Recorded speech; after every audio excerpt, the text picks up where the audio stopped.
Hello, नमस्कार, good afternoon. तो आज की इस दोपहर में हम सब हैं स्मृति वन में और कितना खूबसूरत मौसम है, कितनी खूबसूरत वादियाँ हैं, वो तो आप सब देख ही रहे हैं। और आज मौसम और ज़्यादा सुहाना हो रखा है क्योंकि चारों तरफ बादलों ने घेरा हुआ है और उम्मीद है बहुत जल्द बारिश भी होगी। और इतने सुहाने मौसम में आज हम लोग सब यहाँ पर इकट्ठा हुए हैं कलेऊ के लिए, कलेऊ द फूड फेस्टिवल में। और आज का जो कार्यक्रम है वो बहुत स्पेशल है। यूँ तो हम हर बार हर महीने कलेऊ करते हैं और यहाँ कोई ना कोई सांस्कृतिक कार्यक्रम ज़रूर होता है। कभी कविता पाठ होता है, कभी लोकगीत होते हैं, कभी सांस्कृतिक संध्या होती है, कुछ ना कुछ ज़रूर होता है। लेकिन आज का जो कार्यक्रम है वो सबसे ज़्यादा स्पेशल है क्योंकि आज के जो हमारे कलाकार हैं वो कोई जाने-माने या कोई बहुत फेमस पर्सनैलिटी नहीं है, वो हम सब हैं क्योंकि आज है ओपन माइक। यानी कि हम सब कलाकार हैं, हम सब 5-5 मिनट का समय लेंगे। उसमें हम कोई कविता सुना सकते हैं, कोई गीत गा सकते हैं, कोई किस्सा सुना सकते हैं। बस हम ही कला करेंगे, हम ही सुनेंगे और आज हम ओपन माइक को एन्जॉय करेंगे। तो आज की शुरुआत मैं करना चाहती हूँ अपने एक छोटे से किस्से के साथ। सोचा तो था पहले कि गाना सुनाऊँ, लेकिन फिर डर था कहीं मेरे गाने की वजह से सब लोग भाग गए, तो मंजू मैम नाराज़ हो सकती हैं कि भई खाना कौन खाएगा? तो इसलिए मैंने सोचा इसे किस्से तक ही रखा जाए, गाना-वाना फिर कभी शायद किसी से प्रोफेशनल ट्रेनिंग लेके फिर कभी सुनाएँगे। तो किस्सा कुछ यूँ है कि ये बात काफ़ी साल पहले की है, शायद 13 या 14 की। तो उस वक़्त मैं कॉलेज से कुछ ही टाइम हुआ था पास आउट हुए हुए।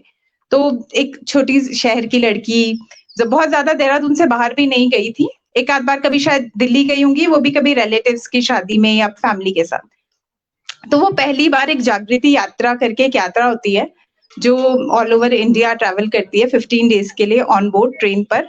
तो उसके लिए मैं गई थी, मेरा सिलेक्शन हुआ था देहरादून से, उसमें पूरे इंडिया से लोग आते हैं, बच्चे आते हैं, यूथ आता है और कुछ फॉरेनर्स भी आते हैं। तो मैं उसके लिए गई थी, जाते हुए वो मतलब बहुत सब कुछ हुआ था, वो सब चीज़ें एक फिर कभी। लेकिन जब मैं वापसी आ रही थी, तो उस तब तक मैं कभी ट्रेन पे नहीं बैठी थी, जब तक मैं जागृति यात्रा पर नहीं गई थी।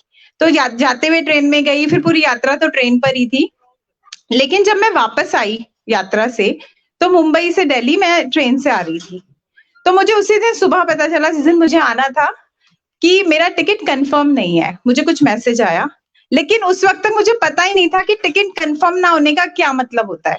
तो मुझे लगा टिकट मेरे हाथ में है, पैसे कट चुके हैं, तो टिकट तो है ही ना, कंफर्म नहीं का मतलब कि शायद हो सकता है पूरी सीट नहीं मिलेगी, आधी मिलेगी या जो भी, मतलब मुझे कुछ समझ नहीं आया। तो चलते-चलते फिर एक फ्रेंड के घर पे हम लोग रुके थे रात को। सुबह उसने एक ऑटो में बैठा दिया, ऑटो वाले को कहा कि ठीक है रेलवे स्टेशन छोड़ना है। तो वो भी आया कि ठीक है चलिए मैडम, वो भी बेचारा कहीं बाहर से नया-नया आया हुआ मुंबई में काम शुरू करने, उसको भी रास्ता नहीं पता, मुझे भी रास्ता नहीं पता। तो मैप्स वैप्स किए ट्राई, बहुत भटके। तो लिटरली मैं सुबह 8-10 की मेरी ट्रेन थी और मैं ठीक 8 बजे स्टेशन पे पहुंची हूँ। तो भागते-भागते जैसे-तैसे अंदर गई, उससे ऑटो वाले को बोला कि भई कोई कूली ढूँढ दो। उसने कोई कूली ढूँढा, कूली से बात की। स्वराज एक्सप्रेस एक आती है दिल्ली टू मुंबई टू दिल्ली, अगर कोई लोग ट्रैवल किए होंगे उनको पता होगा, तो स्वराज थी। तो बस मुझे ट्रेन का नाम पता था। तो कूली ढूँढा, कूली को कहा कि भाई जी छोड़ दो। तो फ्रेंड ने इतना समझा दिया था जिसके घर पे रुके थे, क्योंकि टिकट कंफर्म नहीं है तो टीटी ढूँढ लेना और उसको अपनी सिचुएशन बताना कि जाना ज़रूरी है और मैं अकेली हूँ, लड़की हूँ, तो प्लीज़ आप कुछ हेल्प कर दीजिए। तो वो कुछ ना कुछ अरेंज कर देंगे। मुझे भी लगा ठीक है, तो मैंने कूली से कहा कि कुछ हेल्प करो, कहाँ पे कैसे कर सकते हैं? तो वो सीधे टीटी के पास ले गया। तो क्योंकि ट्रेन निकलने वाली थी, टीटी भी बहुत हड़बड़ी में था, उसे 4-5 लोगों ने ऑलरेडी घेरा हुआ था। तो टीटी ने मुझे कहा, उसे कूली को कोई तो सीट नंबर बताया कि उधर बैठा तो फिर देखते हैं। मैंने कहा ठीक है। फिर उसने कूली ने जाकर एक सीट पे बैठा दिया। तो वो बिल्कुल दरवाजे के पास वाली सीट थी और साइड जो सामने बर्थ होती है स्लीपिंग में, वो वाली थी। तो मैं जाके उस पे बैठ गई। तो मुझे लगा अच्छा चलो सीट तो मिल ही गई है, सब कुछ सॉर्टेड है और मेरी जेब में कोई 810 या 820 रुपए थे, जो मुझे लगा ट्रैवल करने के लिए खाना ही तो खाना इतने बहुत हैं, 24 घंटे के लिए, क्योंकि अगले दिन सुबह पहुँचाने वाली थी दिल्ली। तो जहाँ सफ़र शुरू हुआ धीरे-धीरे, ठीक है, चल रहा था। फिर 1-2 अंकल आए, तो मुझे ये बताया जो भी वहाँ पे लोग बैठे हुए थे जिनकी टिकट कन्फर्म थी कि आप ऊपर वाली जो बर्थ है वो ले लो, वो शायद किसी की नहीं है, तो आप उसमें इज़िली जा सकते हो। तो मुझे भी लगा ठीक है, उसमें जाकर के बैठ गई, आराम से अपना सामान-वामान सेटल किया, थोड़ी देर सो भी ली 1 आध घंटा। फिर जब दिक्कत तब शुरू हुई जब उस सीट पे भी कोई आ गया। तो मुझे पता चला अच्छा मेरी तो यहाँ पे कोई सीट ही नहीं है। तो फिर जैसे जो, क्योंकि दिन का समय था, तो जो नीचे वाली बर्थ में अंकल थे वो काफी हेल्पफुल थे, तो उन्होंने मुझे अपने साथ बैठा लिया कि कोई नहीं बेटा, तू बैठ जा यहाँ पे, रह ले, कोई दिक्कत नहीं है फिलहाल। चलने लगा। फिर थोड़ी देर बाद टीटी आया टिकट चेक करने, तो उसने मुझे बताया कि मैडम आपको तो टिकट कटवानी पड़ेगी। तो मैंने कहा कटवानी पड़ेगी, मेरे पास तो टिकट है। उसने कहा नहीं नहीं, ये पैसे आपको वापस मिल जाएंगे, लेकिन यहाँ पे तो आपको टिकट लेनी पड़ेगी। तो मैंने पूछा कितने की है, तो शायद कुछ 1300-1400 रुपए की थी, लेकिन मेरे पास तो सिर्फ 800 कुछ रुपए थे। तो मैंने उससे बोला मेरे पास तो बस यही पैसे हैं। तो उसने कहा ठीक है, मैं आपकी वडोदरा तक की टिकट कर देता हूँ। तो वो टिकट कुछ 780 या 90 रुपए की थी, तो उतनी मैं कर देता हूँ, फिर वहां से आप दोबारा कटवा लेना जब नया टीटी आएगा, और वहां पे आप कैश निकाल लेना, वहां रेलवे स्टेशन पे एटीएम है। मैं कहा ठीक है चलो ऐसा कर लेंगे। उसने टिकट काटी तो मेरे पास कोई 20-30 रुपए बचे। नाश्ता भी नहीं किया था, तो अंकल ने सिचुएशन थोड़ा सा समझ ली, तो नाश्ता उन्होंने करवा दिया अंकल ने, कि चलो चाय भी पिला दी, नाश्ता भी करवा दिया। फिर जैसे ही वडोदरा स्टेशन आया, आप सोचिए एक देहरादून की लड़की जिसने देहरादून स्टेशन भी नहीं देखा था, वडोदरा स्टेशन अगर कोई गया तो उसे पता होगा कितना बड़ा है, मतलब इतने सारे प्लेटफॉर्म से इतना बड़ा वो स्टेशन है। तो मुझे लगा अच्छा ठीक है। फिर मैंने किसी को पूछा कि हाँ ट्रेन कितनी देर रुकती है, तो उन्होंने कहा हार्डली 10 मिनट, आप जल्दी आना। मैंने कहा चलो ठीक है। फिर पता चला कि जो एटीएम है, मतलब ट्रेन पहुंचने से पहले ये चीजें पता चल रही थी, जब पहुंचने वाली थी तो एटीएम है वो स्टेशन के बाहर है। तो मैंने कहा अच्छा ठीक है, अब क्या करें, पर पैसे बहुत जरूरी चाहिए थे, क्योंकि अगले दिन सुबह मुझे दिल्ली पहुंचना था। तो फिर ऐसा था कि 24 घंटे बिना पैसों के कैसे सरवाइव करूंगी, और उस वक्त इंडिया डिजिटल भी नहीं हुआ था, तो गूगल पे या पेटीएम भी नहीं चलता था। तो फिर लगा अच्छा क्या करें क्या करें। तो फिर जो अंकल थे मैंने उन्हें बोला, मैंने कहा अंकल मैं जा रही हूँ। तो मैंने जो पिट्ठू बैग था, मेरे पास 3-4 बैग्स थे, क्योंकि मैं लिटरली 20-25 दिन के लिए गई थी। तो मैंने उन्हें कहा, उसमें अपना सारा सामान डाला, earphones, charger, phone, purse and all. फिर अंकल को बोला अगर अंकल मैं टाइम पे नहीं आई तो मेरा सामान नीचे फेंक देना, मतलब प्लेटफॉर्म पे फेंक के चले जाना, फिर मैं उठा के देख लूंगी आगे क्या करना है। तो अंकल ने कहा ठीक है बेटा, तुम आना, जल्दी आना। मैंने कहा ठीक है। तो मैं फिर उसके बाद जो भागी हूँ, मैंने जिंदगी में कभी स्पोर्ट्स में पार्टिसिपेट नहीं किया था, वो एक ही बार भागी हूँ, और ऐसा भागी हूँ कि मैंने हर उस, मतलब मैं जैसी वहां पे सीढ़ियां चढ़ी, इधर रास्ता, फिर ये कि अच्छा इधर जाऊं कि इधर जाऊं, फिर इतनी दूर दूर साइन बोर्ड थे कि कुछ समझ भी नहीं आ रहा था एग्जिट कहाँ है। तो मैंने लिटरली वडोदरा स्टेशन के हर भिखारी को रास्ता पूछा है, हर बेचने वाले से एड्रेस पूछा है कि भैया बाहर कहाँ से निकलेंगे, बाहर कहाँ से निकलेंगे। करते करते मैं जैसे तैसे बाहर पहुंची, तो वहां पर 7 या 8 एटीएम थे, और सिर्फ 2 थे जो नोन थे, मतलब एक शायद पंजाब नेशनल बैंक का था, एक एसबीआई का, बाकी सब गुजराती। तो वहां मुझे कुछ समझ नहीं आ रहा था कि क्या करूं, और जो 2 हिंदी और इंग्लिश वाले थे उसमें बहुत भीड़ थी। तो मुझे लगा अब क्या करूं। तो फिर अच्छा लगा, चलो जो सबसे खाली लगा, क्योंकि टाइम मेरे पास था नहीं, तो मैं उसमें घुस गई। तो लकीली इंग्लिश का ऑप्शन था, मैंने फटाफट से पैसे निकाले, फिर वापस भागी, लिटरली सर पे पाँव रख कर कि भागी। फिर वापस मोड़ कि मैं, अपना प्लेटफॉर्म नंबर याद था कि अच्छा 3 पे जाना है। फिर अगेन उन्हीं को पूछते हुए, तो वो मुझे शायद समझ गए थे कि कुछ तो उसमें, तो वो मुझे देख के इशारा कर दे रहे थे, मैम इधर इधर इधर जाना है। तो मैं से बोला 3 इधर इधर, करते करते फिर मैं जब अपने प्लेटफॉर्म पे पहुंचने वाली थी, तो मैं, फिर एक कूली मिला, मैंने उससे पूछा, मैंने कहा भैया स्वराज है कि गई। उसने मुझे यूं देखा, उसने कहा मैडम भाग लो। मैंने कहा अच्छा ठीक है। फिर मैं वापस भागी हूँ। फिर ऊपर से ऐसे ट्रेन देखी तो लिटरली सब एक जैसी दिख रही थी, कुछ पता नहीं चल रहा था कि कौन सी मेरी ट्रेन है। तो मैं देखती कि अच्छा ठीक है, फिर मतलब चलो भागी, जैसे तैसे गई। फिर रास्ते में जो कुली पूछ रहा, मैं से भागते भागते पूछ रही हूँ कि भैया स्वराज है कि गई। वो कहते मैडम भाग लो निकलने वाली है। तो मैं लिटरली पहुंची तो वो ट्रेन हल्का हल्का स्टार्ट हो गई थी, तो वो धीरे धीरे चल रही है, और वो अंकल जो मुझे इतनी हेल्प कर रहे थे, मेरे दोनों बैग लेके यूं करके दरवाजे पे खड़े थे, और वो उन्होंने मुझे देखा यूं खुश ऐसे पीछे बैग फेंके, और मुझे बेटा आजा आजा आजा, और मैं लिटरली भागते भागते अंकल ने मुझे हाथ दिया और ट्रेन पे चढ़ाया। तो वो अंकल मेरे लिए तो डीडीएलजे के राज से भी ज्यादा इंपॉर्टेंट हो गए, क्योंकि अगर मैं वहां गई खोती तो मैं पता नहीं क्या करती, क्योंकि मतलब बहुत डिफिकल्ट मेरे लिए वो सिचुएशन थी। लेकिन वो एक्सपीरियंस कुछ ऐसा रहा कि उसके बाद से मैंने अकेले ट्रैवल करना शुरू किया। फिर मैं दोबारा एक बार फिर से जागृति यात्रा में गई, उनकी मैनेजमेंट टीम में मेरा सिलेक्शन हुआ कुछ साल बाद।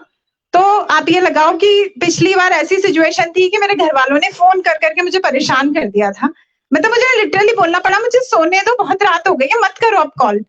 तो वो इतनी कॉल्स कर रहे थे, और इस बार कोई मुझे बस अड्डे तक छोड़ने नहीं आया। उन्होंने कहा जा तू चली जाएगी, हमें पता है। और मैं खुद ही अकेले गई, फ्लाइट से गई, जैसे भी मतलब गई आई, तो अब वो कॉन्फिडेंस आ गया। तो ये मेरा एक्सपीरियंस रहा, जो मुझे तो बहुत इंटरेस्टिंग भी लगता है, थोड़ा सा डर भी लग रहा था, लेकिन वो एक लेसन था लाइफ का जो मैंने सीखा, और धीरे धीरे फिर लाइफ में चेंजेस आए। तो ऐसे ही मजेदार किस्से आप भी हमारे साथ शेयर कर सकते हैं, आप भी हमें सुना सकते हैं अगर आपका कोई ऐसा इंटरेस्टिंग किस्सा है। तो अभी हमारे साथ आ रहे हैं शुभम, और शुभम ये तो आरजे भी हैं, बहुत अच्छे अच्छे शोज भी करते हैं रेडियो में, इनकी आवाज भी बहुत अच्छी है और धात के साथ बहुत समय से जुड़े हुए भी हैं। और शुभम हमें एक अच्छी सी पोएम सुनाने वाले हैं, तो मैं चाहूंगी बस जोर से हम लोग तालियां बजा दें शुभम के लिए। और शुभम की आवाज सब पहचानते हैं क्योंकि धात की तरफ से ऑफिशियल कॉल शुभम ही करते हैं, और इन्हें बहुत कॉम्प्लीमेंट्स भी मिलते हैं इनकी वॉइस के लिए। तो आइए शुभम, माइक आपका है।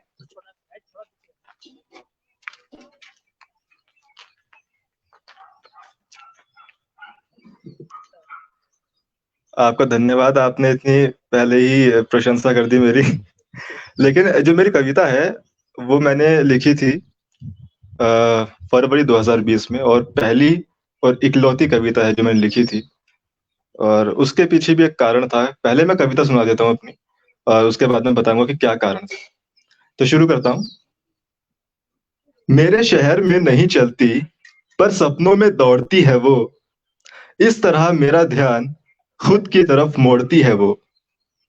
उसके सपने देखना अच्छा नहीं ऐसा कहा जाता है, उस बिन कुछ दिन रह लिए पर कहाँ रह जाता है। मुद्दतों तक उसके मोहल्ले में नहीं गए, शायद याद मुझे वो करती होगी।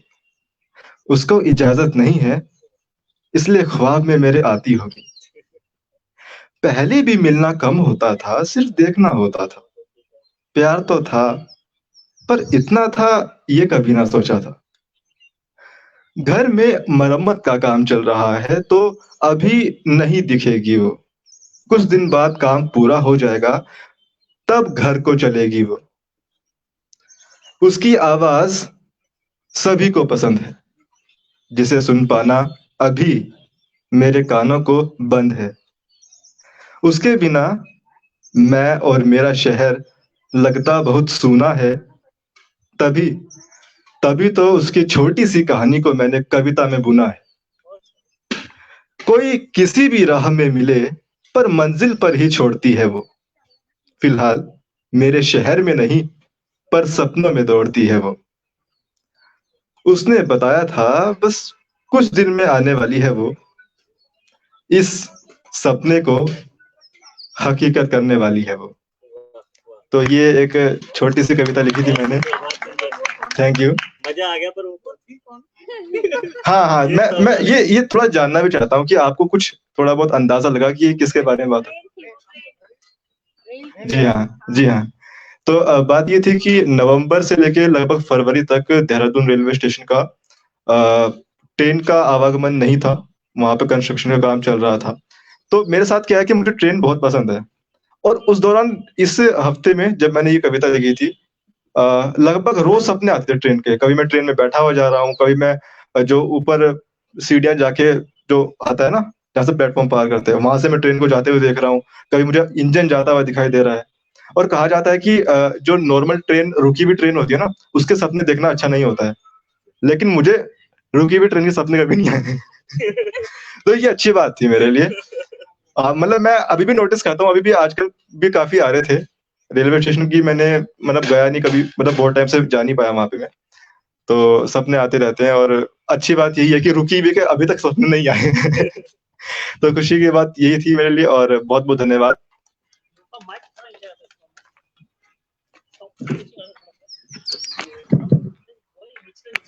अच्छा, हाइट। तो शुभम, मेरे रेलवे स्टेशन के किस्से के बाद तुम्हारी रेलवे लाइन की पोयम। मुझे लगता है हम ट्रेनों में ही ना घूमते रह जाएं। तो कुछ और भी सुनाते हैं। तो यूथ के बाद एक थोड़ा सा मुझे लगता है हमारे जो पके हुए चावल है, इतने जिन्हें हम मतलब सुनते आ रहे इतने सालों से, और मैं अभी कुछ देर पहले भी उनसे यही कह रही थी, क्योंकि मैंने आज उन्हें स्पेशली रिक्वेस्ट किया कि सर आप जरूर आइए और उनके कुछ प्लान्स थे वो कैंसिल करके आए। और मुझे ना सुनना इतना पसंद है कि अगर मैं कभी भी मुझे मौका मिलता है कि मैं एंकरिंग कर रही हूँ या कोई कार्यक्रम है तो मैं जरूर बुलाती हूँ। तो मैं रिक्वेस्ट करूंगी, thank you so much sir. सुबह की रिक्वेस्ट तो आपने मानी, एक और रिक्वेस्ट मानिए और थोड़ा सा माइक पे आइए। और क्योंकि मंझे हुए कलाकार है, मंझे हुए कवि है, सब उत्तराखंड में उन्हें जानते हैं और धात से तो उनका रिश्ता बहुत पुराना है, लेकिन ओपन माइक में हम उन्हें पहली बार घेर रहे हैं आज। तो शांति प्रकाश जिज्ञासु जी, मुझे लगता है सब एक बार जोर से तालियां बजा दें।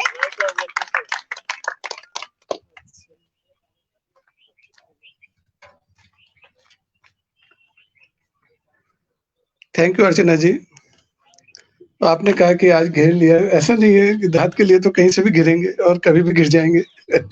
वो अलग बात है कि कार्यक्रम होते रहते हैं और आगे पीछे भी होना है, कोई दिक्कत नहीं है।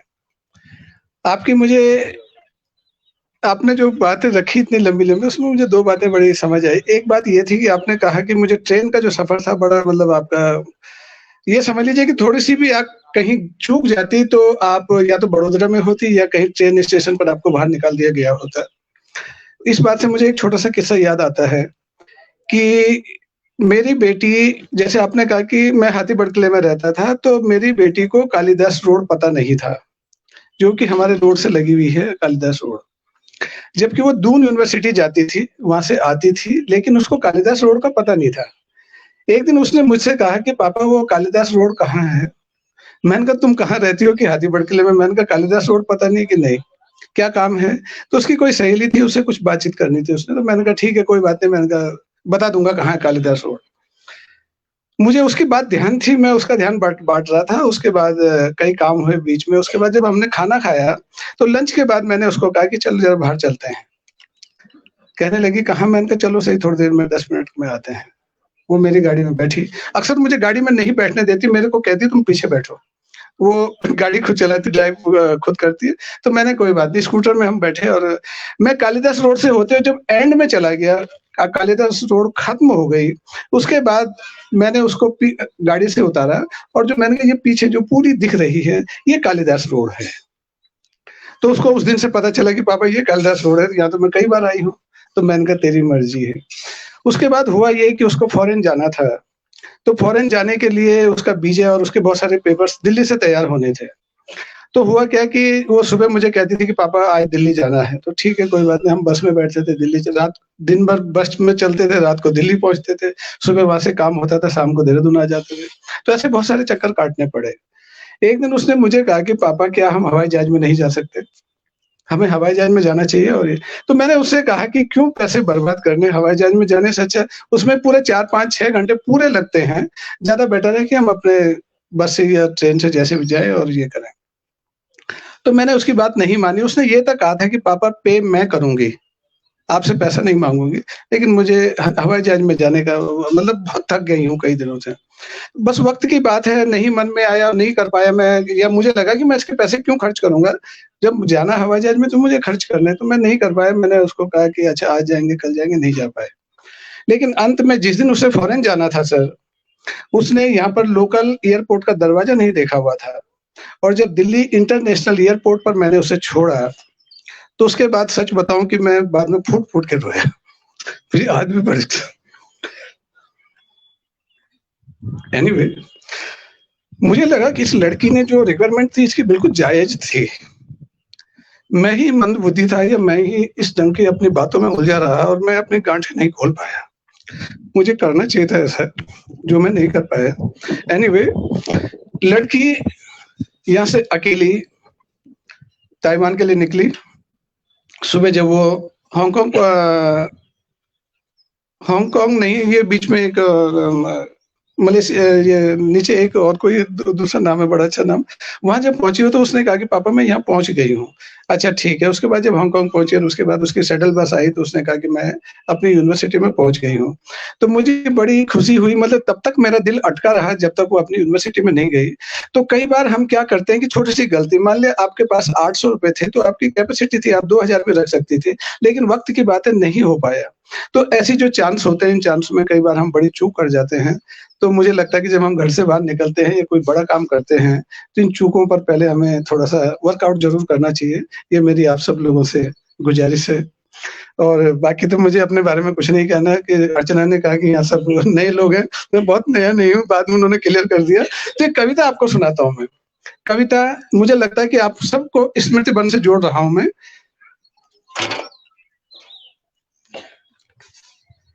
कविता का शीर्षक है स्वर्ग। और मुझे लगता है कि हम जितने लोग हैं या जितने भी इस दुनिया में हैं, सभी प्राणियों को स्वर्ग जाना ज़्यादा पसंद है, नर्क कोई जाना नहीं चाहता। काम भले वो कोई अच्छा करे ना करे उसका कोई मतलब नहीं है, लेकिन उनको जाना कहाँ है? स्वर्ग। मैं मंजू काले जी से भी अनुरोध करूँगा, मैडम आप ज़रा बैठे, एक कविता आप ज़रूर सुनें, उसके बाद आप अपने काम में लग जाएँ, कोई बात नहीं है। तो स्वर्ग की कविता हुआ ये कि एक दिन मुझे बहुत ज़्यादा बुखार था। अब बुखार जब बहुत ज़्यादा था तो क्या करूँ, तो मैंने दवाई की गोली खाई और श्रीमती से कहा कि मुझे रज़ाई-वज़ाई दे दो और मैं मतलब पसीना लेना चाहता हूँ। दवाई खा के मैं जब सोया, तो मुझे लगा कि अगर ऐसी स्थिति में मैं मर गया तो क्या हो सकता है? अब अगर आदमी मरेगा तो नर्क के बारे में तो कभी नहीं सोचेगा, स्वर्ग के बारे में सोचेगा। तो मुझे लगा अगर मैं स्वर्ग चला गया तो स्वर्ग की स्थिति कैसी होगी?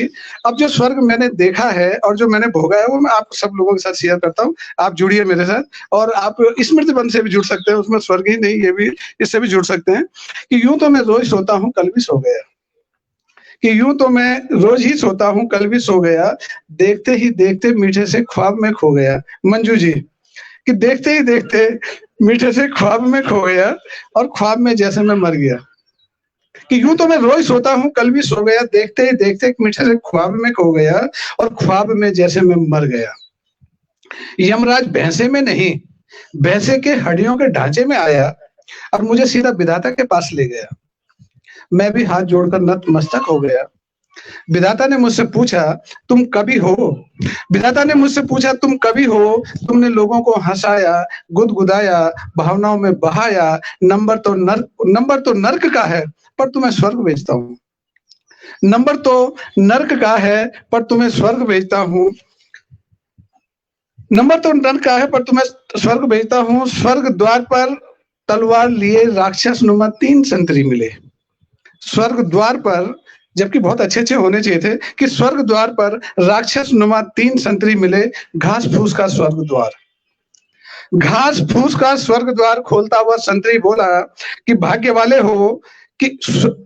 वाले हो जो स्वर्ग मिला। अभागों को तो नर्क फेंकते हैं और भेड़ बकरियों की तरह हाँकते हैं। चलो, कि भाग्य वाले हो कि जो स्वर्ग मिला, अभागों को तो नर्क फेंकते हैं, भेड़ बकरी की तरह हाँकते हैं। चलो, दरवाजा खुला, सुंदर फूल दिखे। दरवाजा खुला, मंगाई जी थोड़ी देर बैठे सर। कि दरवाजा खुला, सुंदर फूल दिखे, लिखा था मत छूना। दरवाजा खुला, सुंदर फूल दिखे, लिखा था मत छूना। पर इंसानी फितरत है, जहां ना हो वो काम जरूर करना होता है। मैंने जैसे ही फूल तोड़ा, हाथ जल गया। स्वर्ग में मैंने जैसे ही फूल तोड़ा, हाथ जल गया। देखते ही देखते फपोला पड़ गया। मंजू जी, कि देखते ही देखते फपोला पड़ गया। मैंने कहा क्या पाप है? मैंने कहा क्या पाप है? संतरी बोला भैया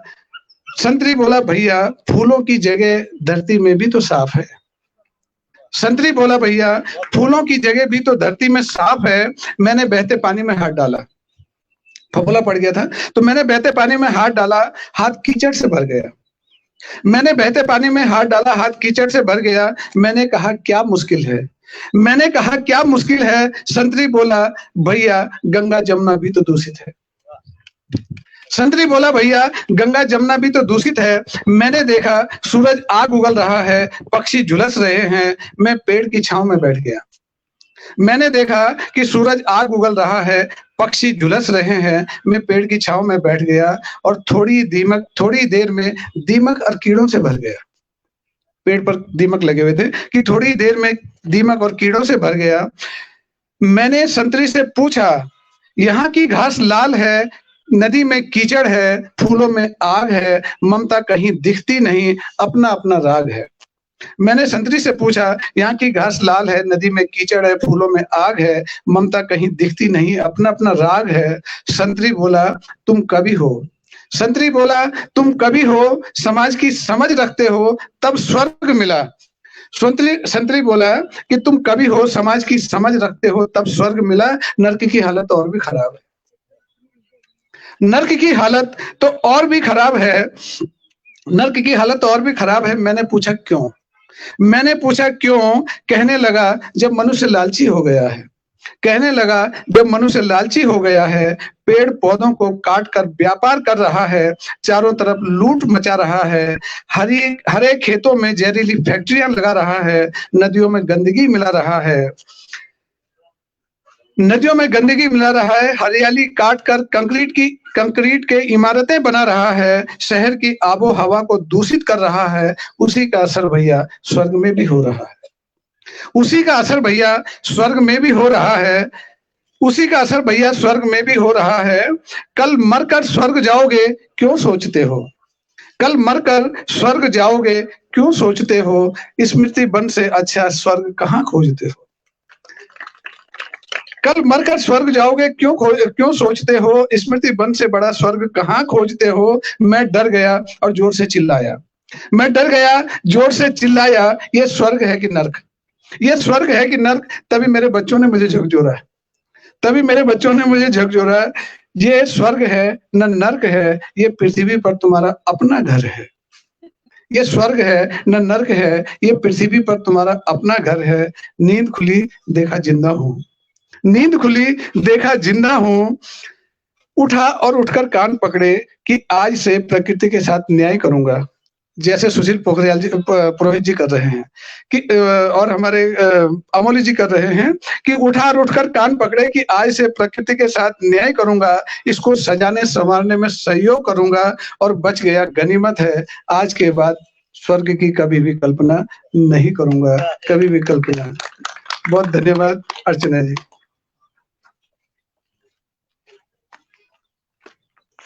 बहुत धन्यवाद सर, बहुत सुंदर कविता। तो ये कवि होते हैं जो बीमार भी पड़ते हैं तो उसमें भी कविता लिख देते हैं क्योंकि हम लोग बीमार पड़ते हैं तो और कुछ सोचते हैं, सारी टेंशन लेते हैं, दिमाग इधर उधर चलता है, लेकिन ये कवि होते हैं जो हर परिस्थिति से कुछ और निकाल लेते हैं, जिसे सागर से मंथन करके हीरे जवाहरात निकलते हैं, वैसे इनकी कविता निकल आती है। और एक बात और सर, क्योंकि आपने अपनी बिटिया की इतनी इमोशनल बात की, तो मैं एक बात और बता दूं कि अब मुझे अभी तक नहीं पता है कि कालिदास रोड कहाँ है। मतलब मैं भी गई होंगी, मैं श्योर हूँ कि मैं गई होंगी, तो एक दिन आप जी जरूर मुझे भी ले जाइएगा जी, तो मुझे भी दिखाइएगा कि एग्जैक्टली कालिदास रोड कहाँ पर है। तो अब मैं रिक्वेस्ट करूंगी विश्वास, इनका हमें विश्वास करना पड़ेगा कि ये बहुत सुंदर कविता सुनाने वाले हैं, और विश्वास हाल ही में धात के साथ जुड़े हैं, पीपल्स ग्रुप में भी काम करते हैं। तो विश्वास। नमस्कार सभी को, मैं विश्वास गुप्ता, द पीपल्स ग्रुप का एक सदस्य। और पहले तो पीपल ग्रुप से सभी वाकिफ हैं, और मैं ये बताना चाहूंगा कि पीपल ग्रुप्स के बारे में थोड़ा सा, मतलब सब जानते हैं ये तो, मतलब मुझे पता है, पर अभी कुछ लोग और भी जो है यहाँ पे नहीं जानते हैं। तो पीपल ग्रुप की शुरुआत जो है हितेश कुनियाल जी ने की थी, जो भी यहाँ पे मौजूद है और पीछे बैठ के मुस्कुरा रहे हैं और साथ में रोहन देशवाल भी थे। तो पीपल ग्रुप जो हम लोग चलाते हैं वो कुछ रिफ्लेक्टिव कॉलर्स को लेके, जो मतलब जो बेसहारा पशु होते हैं, जैसे कि कुछ क्या बोलते हैं, डॉग्स हो गए और काउस हो गई, जिनको मतलब ऐसी मतलब घर से निकाल दिया जाता है, तो उनके लिए हम ये मतलब पीपल्स ग्रुप चलाते हैं और मतलब उनको हम रिफ्लेक्टिव कॉलर्स लगाते हैं। तो यही हमारे ग्रुप का उद्देश्य है कि मतलब सबकी जो जान है वो कीमती है और ऑल लाइव्स मैटर। तो अर्चना जी ने मुझे इनवाइट किया था आज यहाँ पे कि आप यहाँ पे जरूर आए, और मतलब बहुत अच्छा प्रोग्राम होता है। वैसे तो मैं काफी टाइम से जुड़ा हुआ हूँ और लास्ट टाइम 26 जनवरी पे भी आया था, और मैं शांति प्रकाश सर पीछे बैठे हैं तो उनसे भी मतलब फेसबुक वगैरह पे भी जुड़ा हुआ हूँ, तो उनसे बहुत प्रेरणा मिलती है मुझे। और सर को बहुत बहुत धन्यवाद कहूंगा कि इतनी प्रेरणा यूथ को देने के लिए। तो अभी जो है धात का जो मंच है वो थोड़ा साइड में रखा है, तो धात से थोड़ा दूर नहीं रहा जाता ना, कि अब जब जुड़ गया हूँ इस चीज से तो उससे दूर नहीं रहा जाता। तो सोच रहा हूँ कि उस मंच को थोड़ा सा अपने पास और करीब लेके आऊं और तब कुछ बोलूं। तो मैं शुभम से रिक्वेस्ट करूंगा कि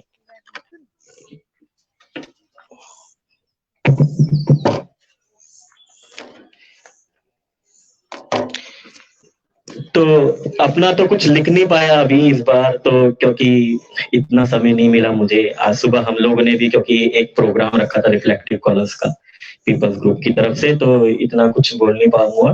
पर एक बहुत ही प्यारी कवित्री है, शायरा भी बोल सकते हैं, मेरे ख्याल शांति प्रकाश सर तो जानते ही होंगे, और कहने का मतलब है कि बहुत ही फेमस है, जिनका नाम है शबीना अदीब। तो मैं एक बार उनके लिए चाहूंगा कि जोर से तालियां हो जाए। उनके जैसा बोल तो नहीं पाऊंगा, पर बोलते हैं ना कि राई से पहाड़ बनाया जा सकता है, तो थोड़ा सा शुरुआत करना चाहूंगा कि खामोश लब है, झुकी है पलकें, दिलों में उल्फत नहीं नहीं है। खामोश लब है, झुकी है पलकें, दिलों में उल्फत नहीं नहीं है। अभी तकल्फ है गुफ्तगू में, अभी तकल्फ है गुफ्तगू में, अभी मोहब्बत नहीं नहीं है। खामोश लब है, झुकी है नजरें, खामोश लब है, झुकी है पलकें, दिलों में उल्फत नहीं नहीं है। कि अभी ना आएगी नींद तुमको, अभी ना हमको सुकून मिलेगा, अभी तो धड़केगा दिल ये ज्यादा, अभी ये चाहते नहीं नहीं है। अभी तो धड़केगा दिल ये ज्यादा, अभी ये चाहत नहीं नहीं है। अब मौसम को देखते हुए कुछ बोलता हूँ कि बहार का आज पहला दिन है, बहार का आज पहला दिन है, चलो चमन में टहल के आए, फजा में खुशबू नहीं नहीं है, गुलों में रंगत नहीं नहीं है।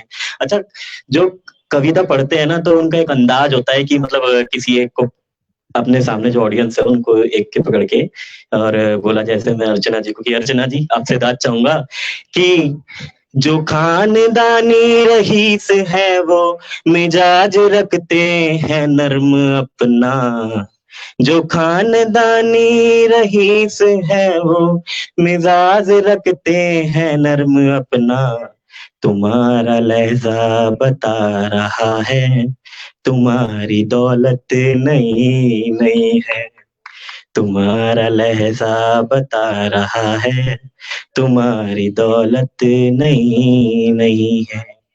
जरा सा कुदरत ने क्या नवाजा, जरा सा कुदरत ने क्या नवाजा, आके बैठे हो पहली सफ में। मतलब होता है ना कि नई नई दौलत का जो एक गुरूर चढ़ता है इंसान के सर पे, तो वो उसको बोलती ले डूबता है। तो एक घमंड नहीं होना चाहिए इंसान के अंदर, चाहे वो कितना भी ऊपर चला जाए, कितनी भी बड़ी उसकी हैसियत हो जाए। तो जो खानदानी रईस है वो मिजाज रखते हैं नर्म अपना, तुम्हारा लहजा बता रहा है, तुम्हारी दौलत नहीं नहीं है। और जोरदार तालियां चाहूंगा मैं शबीना अदीब जी के लिए। अब कविता की बात हो और कुमार विश्वास जी का नाम ना लिया जाए, बहुत ही फेमस हैं और मेरा नाम भी विश्वास ही है, तो सोचा कि 2 लाइन उनकी भी हो जाए। तो वो प्यार मोहब्बत की बातें बहुत ज्यादा करते हैं। तो यहाँ पे युवा भी बैठा है और मैं भी एक युवा ही हूँ, हितेश भी बैठे हैं और शुभम तो हंस रहे हैं बहुत ज्यादा लगता है उनके दिल पे लगने वाली है ये बातें। तो बोल कुछ इस तरह है कि मैं अपने गीत गजलों से उसे पैगाम करता हूँ, मैं अपने गीत गजलों से उसे पैगाम करता हूँ। तालियां चाहूंगा, तालियों के साथ, तालियों के साथ आप लोग अगर साथ देंगे तो बहुत मजा आएगा, एक माहौल बन जाता है क्योंकि तालियों के साथ ही। तो मैं चाहूंगा कि मैं अपने गीत गजलों से उसे पैगाम करता हूँ, उसी की दी हुई दौलत उसी के नाम करता हूँ। हवा का काम है चलना, दिए का काम है जलना। तो हवा भी देखो चल पड़ी सुनते ही कुमार विश्वास जी का नाम लेके। तो हवा का काम है चलना, दिए का काम है जलना, वो अपना काम करती है, मैं अपना काम करता हूँ। वो अपना काम करती है, मैं अपना काम करता हूँ। और इसकी एक दो लाइनें और, बस थोड़ा सा समय और चाहूंगा कि ये अगर इस पंक्ति में ना आए तो मजा नहीं आता। तो एक बार जोरदार तालियां हो जाए, एक बार जोरदार तालियां। कि कोई दीवाना कहता है, कोई पागल समझता है। हाँ जी शुभम जी। कोई दीवाना कहता है, कोई पागल समझता है, मगर धरती की बेचैनी को बस बादल समझता है। मैं तुझसे दूर कैसा हूँ, ये उनके लिए है जिनके चाहने वाले उनसे दूर रहते हैं, है ना, पास में नहीं है। कि मैं तुझसे दूर कैसा हूँ, तू मुझसे दूर कैसी है, ये मेरा दिल समझता है, ये तेरा दिल समझता है, ये मेरा दिल समझता है, ये मेरा दिल समझता है। बहुत बहुत धन्यवाद, आपने मुझे इतनी देर बर्दाश्त किया। थैंक यू सो मच अर्चना, आपने इनवाइट किया, thank you so much. Thank you विश्वास। और जो ये पोएम है, कोई दीवाना कहता है, कोई पागल समझता है, तो इसे तो सुन के हम बड़े हुए हैं, और कोई ऐसा आई थिंक यूथ नहीं होगा जिसने पोएम सुनी नहीं होगी, गुनगुनाई नहीं होगी। और उस वक्त सोशल मीडिया नहीं था, व्हाट्सएप नहीं था, फिर भी फॉरवर्ड की है वॉइस नोट्स में। तो वाकई में बहुत माहौल बना दिया आपने विश्वास। एक बार मुझे लगता है विश्वास के लिए हम जोर से तालियां बजा दें। और अब मैं बुलाना चाहूंगी पुष्पलता ममगाई जी, जो हमारे साथ एक किस्सा भी सुनाना चाह रही हैं, और कविता भी। आप भी बहुत वरिष्ठ सदस्य हैं धात की, बहुत समय से धात से जुड़ी हुई हैं, और लगातार उनका साथ बना रहता है धात के साथ।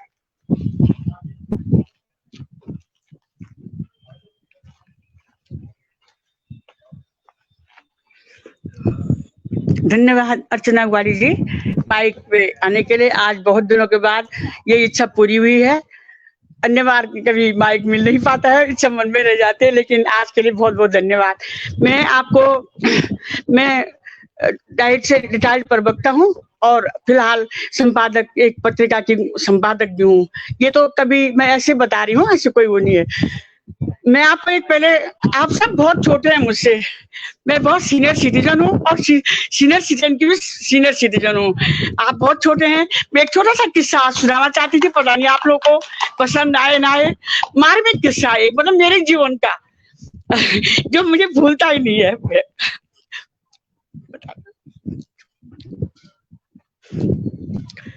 कि बात 2000 की है, जब मैं कॉलेज जाती थी तो मैं शाम को पलटन में बता नहीं पाओगे शायद।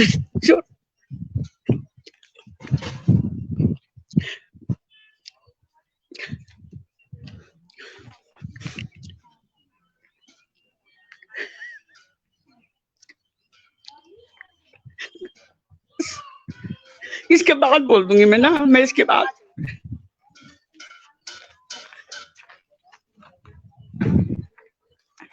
जी पुष्पलता जी थोड़ी सी भावुक हो गई हैं, और कई बार ऐसी परिस्थितियां होती है जीवन में कि मुश्किल समय होता है, तो वो कुछ समय लेना चाहती है, और बिल्कुल हम उन्हें समय भी देंगे। और क्योंकि धात एक परिवार की तरह काम करता है हमेशा से, और ये सिर्फ एक संस्था नहीं है, एक परिवार है, और ऐसे समय में जरूर उनका परिवार उनके साथ है।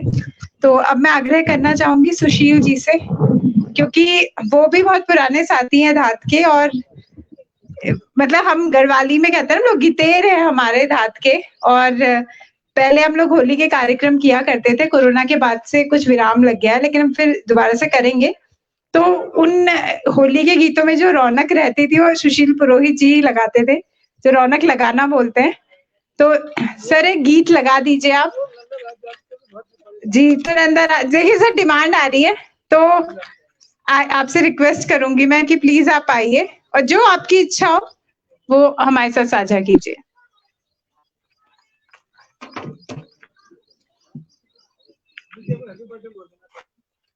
बहुत बहुत धन्यवाद कि आज मेरे जीवन का एक महत्वपूर्ण दिन भी है कि मेरी छोटी बिटिया का जन्मदिन है और मैं चाहता था कि अपने धात परिवार के साथ उसको जोड़ा जाए। और आज सुबह से वो सारे पेड़ों में जो भी अपने जितना उसका श्रम है वो अपने तरीके से कर रही है। तो मेरा इस स्मृति वन से पता नहीं क्या ऐसा लगाव हो गया कि मैं एक दिन भी इसके बिना नहीं रह सकता हूँ। मैं शांति भाई से ये बात कह रहा था, वो कह रहा था ये ज्यादा भी ठीक नहीं है, तो पता नहीं कितना ठीक है कितना नहीं है, लेकिन प्रकृति से जुड़ना। तो निदा फाजली की कुछ 2 लाइनें हैं कि धूप तो धूप है इसकी शिकायत कैसी, धूप तो धूप है इसकी शिकायत कैसी, अब की बरसात में कुछ पेड़ लगाना साहब, अब की बरसात में कुछ पेड़ लगाना साहब। क्योंकि अब मैं थोड़ा सा गाना भी बोला और गाना भी ऐसा हो जो स्मृति वन से जुड़ा हो, तो बहुत असमंजस की स्थिति में है। फिर भी शायद 2011 के हरेला में हमने ये गीत गाया था, तो आज मेरी आवाज बहुत बैठी हुई है कि सुबह 4 बजे से चिल्ला रहा हूँ। आज एक कैंपेन था तो उसमें लगा था, फिर भी कोशिश करूंगा। सास छिन आस औलाद तुम्हारी, हमारी डाली झम झम ले। सास छिन आस औलाद तुम्हारी, हमारी डाली झम। ना काटा यौन तुम्हारो क्या कारी, बेचारी डाली झम झम ले। ना काटा यौन तुम्हारो क्या कारी, बेचारी डाली झम झम ले। रोलियों रिंगाल गुराल श्यामल की, डांडियों माँ बाजे बुरास का फल की। पैया देवदार की तोड़ी दीवार की, डाली लगा जरा सोच विचार की, डाली डाली झम झम ले। ना काटा यौन तुम्हारो क्या कारी, बेचारी डाली झम झम ले। सास छिन आस औलाद तुम्हारी, हमारी डाली झम झम ले। नाम करण माँ जलम माँ जड़ोण माँ, नाम करण माँ जलम माँ जड़ोण माँ। द्योकारी द्यो माँ लगा समलोण माँ, कुल देवी देवतों का नौकी लगावा दूं। बागी बुगठ्यों चोली डाली सिरावा दूं, डाली डाली झम झम ले। ना काटा यौन तुम्हारो क्या कारी, बेचारी डाली झम झम ले। सास छिन आस औलाद तुम्हारी, हमारी डाली झम झम ले। प्रणाम सभी को।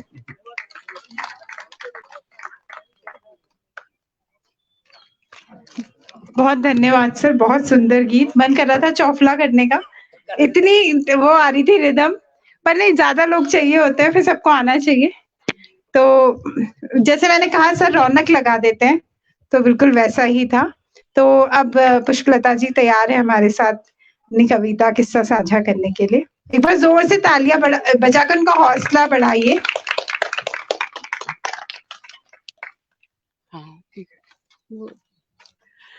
मैं सबसे पहले आज मैं इस वो मैं किस्सा बाद में, थोड़ा सा छोटा किस्सा था वो ऐसा था, मैं उसे बाद में सुना। मैं ये कविता इसलिए यहाँ पे पढ़ना चाह रही हूँ कि आज स्मृति वन में हम लोग गोष्ठी करते हैं और आज ये करना है, खाना बन रहा है, तो वैसे ही मुझे अचानक ये कविता हाथ लगी।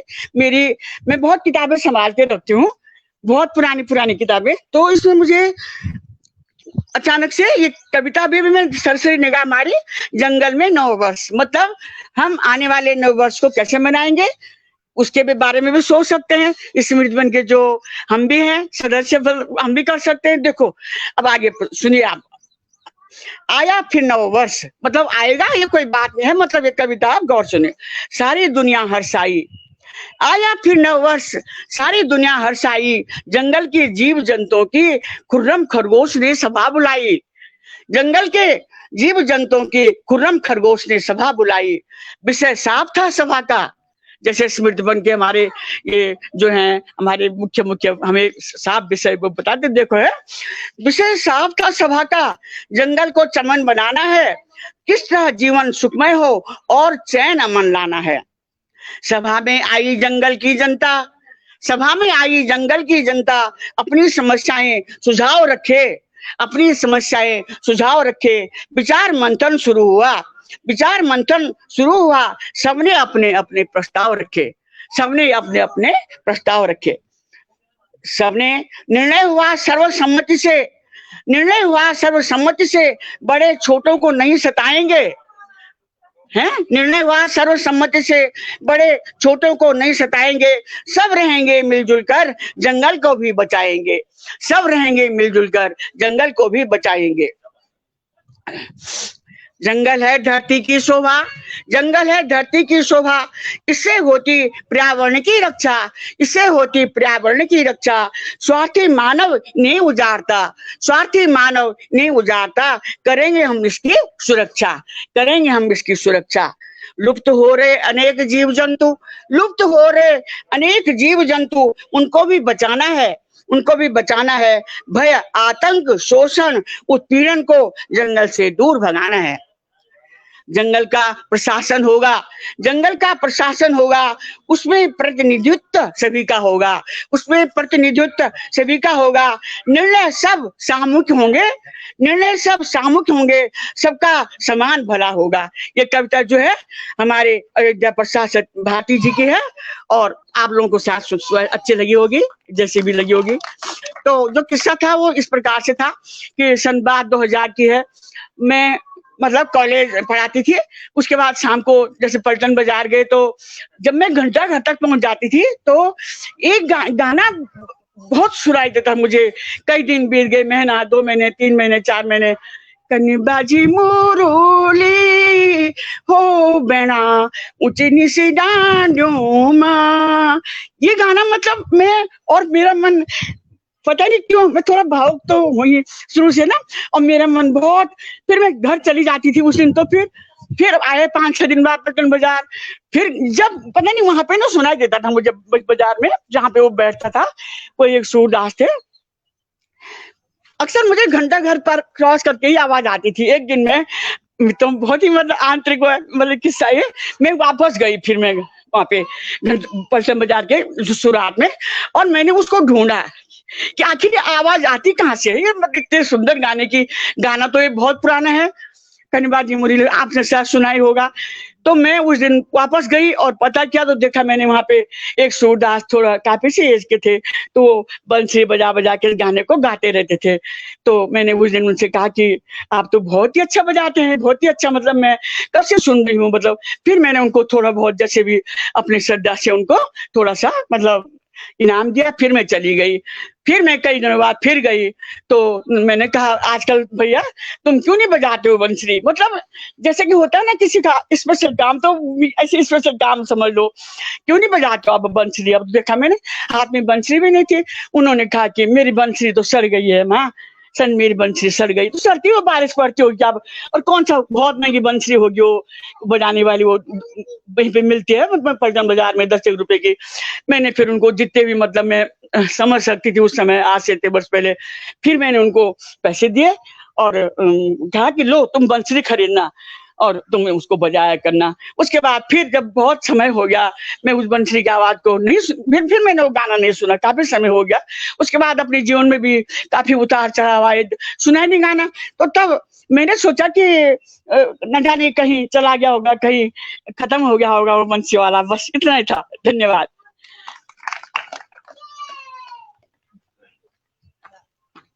बहुत धन्यवाद मैम।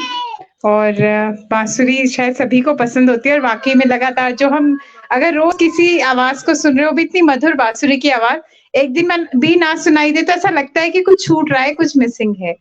और बहुत सुंदर कविता भी आपने सुनाई। अब मैं आग्रह करना चाहूंगी एनएश बिस्ट जी से, वो भी एक किस्सा हमारे साथ साझा करना चाह रहे हैं। तो स्वागत है सर आपका। धन्यवाद।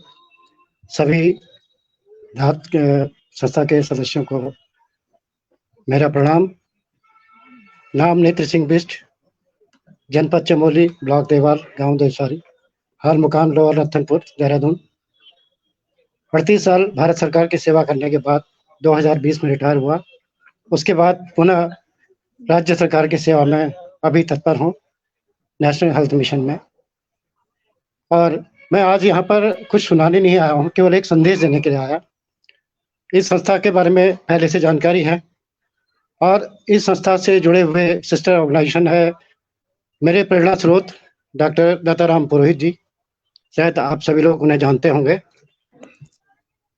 मेरे जीवन को इस मुकाम पर पहुंचाने में उनका बहुत बड़ा योगदान रहा। डॉक्टर दत्ताराम पुरोहित कोयले कुरजन के हैं। और जो मैं संदेश यहाँ पर दे रहा हूँ उनकी प्रेरणा से दे रहा हूँ। ढोल वादकों को उन्होंने प्रोत्साहित किया और कई सारे उन्होंने एनजीओ चलाए। अभी वो भी अपनी रिटायर्ड लाइफ अवेल कर रहे हैं। और उन्हें मेरी पहली मुलाकात उनसे हुई थी उत्तरकाशी में। तो वहां से ये शुरुआत हुई और उसके बाद मैं सिंपली डिप्लोमा किया था मैंने पॉलिटेक्निक गोचर से। उसके बाद मैंने ग्रेजुएशन पोस्ट ग्रेजुएशन किया श्रीनगर, उन्हीं के सानिध्य में। और उन्होंने हमेशा मादक पदार्थों का विरोध किया। और आज वक्त भी है, दस्तूर भी है। और आज दिन अंतर्राष्ट्रीय दिवस मनाया जा रहा है 26 जून को, international day against drug abuse and illicit trafficking. उसी के ऊपर मैं कुछ कहना चाहता हूँ। मेरा निवेदन है, जो लोग खरीदारी कर रहे हैं, ये संदेश शायद आपके जीवन में काम आएगा। खरीदारी तो हमेशा चलती रहेगी। जो मैं कहने जा रहा हूँ इस पे मैंने लगातार 5 वर्ष काम किया और जो मैंने समाज में कुव्यवस्था देखी है, लोगों को मरते देखा है, लोगों को दम तोड़ते देखा है, महज ड्रग्स की वजह से। ड्रग्स क्या है? आम भाषा में हम दवाई या औषधि या मेडिसिन कहते हैं, लेकिन जिन ड्रग्स की बात मैं कर रहा हूँ वो कुछ और हैं। उन्हीं ड्रग्स के कुछ अपवाद उनके बना करके, उनसे सिंथेसिस करके जो बनाई जाती हैं और वो इस प्रकार से जीवन को झकझोर देती हैं। कई घर बर्बाद हो जाते हैं, युवा बर्बाद हो रहा है, देश हमारा बर्बाद हो रहा है, आर्थिक तंगी से गुजर रहा है क्योंकि सारा पैसा ड्रग में चला गया। जैसे कि आपको अपने देश को देंगे, भौगोलिक परिस्थिति में देखें, भारत के तीनों तरफ, दक्षिण में समुद्र है, उत्तर में नेपाल, पश्चिम में पाकिस्तान और पूरब में बर्मा, म्यांमार और लाओस और थाईलैंड। ये तमाम सारे देश जो हैं अवैध मादक पदार्थों को उगाते हैं।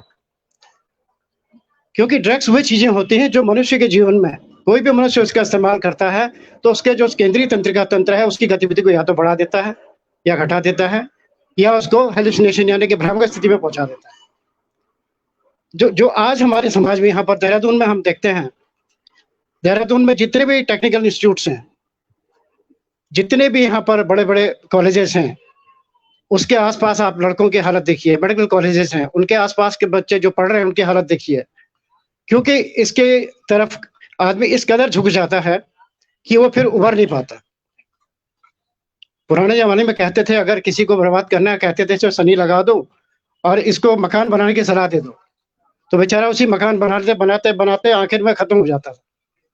और आज अगर किसी को बर्बाद करना है, दुर्भाग्य से न करें ऐसा काम, किसी एक परिवार के सदस्य को अगर अवैध मादक पदार्थ जो हैं, जैसे हेरोइन है, स्मैक है, ब्राउन शुगर है, इसकी लत लगा देंगे, 2 डोज देने के बाद तीसरी डोज खुद ढूंढेगा।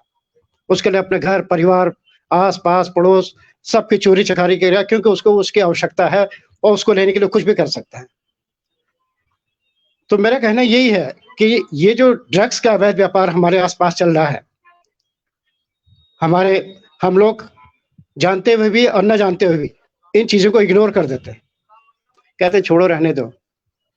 किस्से में बात आई, मेरे पड़ोस में, मैं नरेंद्र नगर में रहता था, एक मिस्टर गांधी थे वहां पे, वाई के गांधी, ADPRO थे देहरादून में, और घंटाघर ये क्या नाम कहते हैं, अराघर चौक से 7 जुलाई 2003 को वो गायब हुए, आज तक नहीं मिले।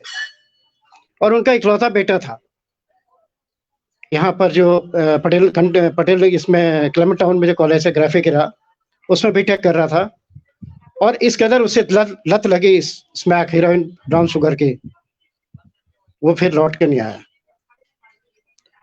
इतना दुखांत अंत होता है इसका। और वो बेचारे आज एक बेटी उसकी यहाँ ब्याही हुई है देहरादून में, एक कहीं और है, अपने आप लखनऊ में अकेली रह रही है। इस प्रकार इसके अवैध व्यापार को बढ़ने की, क्योंकि अगर यहाँ पर अवैध व्यापार नहीं होता तो शायद वो इस्तेमाल नहीं करता, और जिसको पता भी था उन लोगों ने तब बताया जब वो चला गया। तो इसलिए आज का संदेश मेरा यही है कि जब कभी भी, विशेष करके महिलाएं सुन लें, हमारे युवा वर्ग जो होता है वो इसके ऊपर एकदम आकर्षित होता है। आप बड़ी बड़ी पार्टी में जाते हैं, रेप पार्टी में जाते हैं, और जो आजकल नया कल्चर आया है, फार्म हाउस पार्टी चल रही है, उसमें मेरी हाथ जोड़ के निवेदन है, विनती है, गुजारिश है, कोई भी महिला किसी प्रकार की कोल्ड ड्रिंक को इस्तेमाल ना करे। उसके पीछे कारण है, रोहिपनॉल एक ऐसा ड्रग है जो कलरलेस होता है, उसका रंगहीन है, पानी की तरह दिखता है, उसे पानी में मिला देंगे, कोल्ड ड्रिंक में मिला देंगे, पता नहीं लगेगा। और उसको लेने के बाद 2 घंटे तक उस औरत को अपनी सुध बुध पता नहीं होगी, उसके साथ क्या हो रहा है कुछ पता नहीं उसको। और जब अपने होश में आएगी तब पता लगा मेरे साथ क्या क्या हुआ।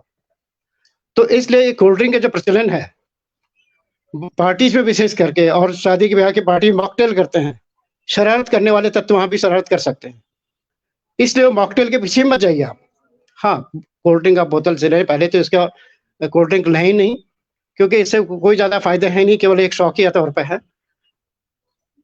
अगर लेते भी हैं तो सामने से डाल रहा कोई तो ठीक है, अदरवाइज पार्टीज में विशेष करके कोल्ड ड्रिंक को अवॉइड करें जितना हो सकता है।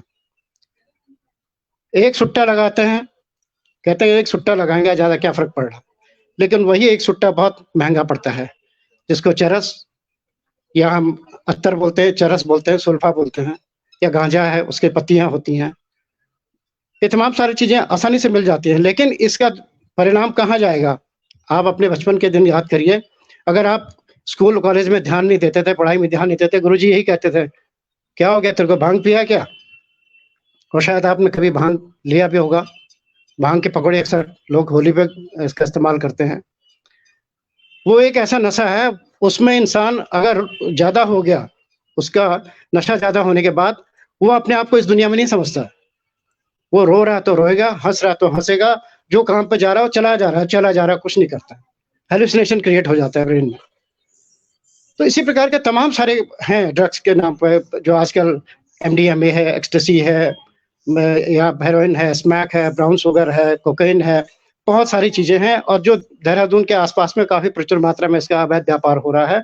इसको रोकने के लिए अगर आपके कहीं भी संज्ञान में आता है, नारकोटिक्स कंट्रोल ब्यूरो को आप इन्फॉर्म करें, या नजदीकी पुलिस थाने को बता दें भाई यहाँ इस प्रकार की गतिविधि हो रही है। ऐसा मुझे आया, वो लोग वहां के अपना काम करें, क्योंकि हमारा आज का युवा कल का भविष्य है, और युवा बर्बाद हो जाएगा, क्योंकि इस ड्रग के आड़ में, इसके लत में बड़े बूढ़े नहीं पड़ते, यंग टीनेजर जो होते हैं उनको ही इसकी आदत पड़ जाती है, और उसके बाद उसकी लाइफ केवल 8 से 10 साल होती है। 10 साल बाद वो यहाँ से फिर स्वर्ग जाएगा, नर्क जाएगा, जैसे जिज्ञासु जी ने बताया था, उसका पता उसको तब लगेगा वहीं।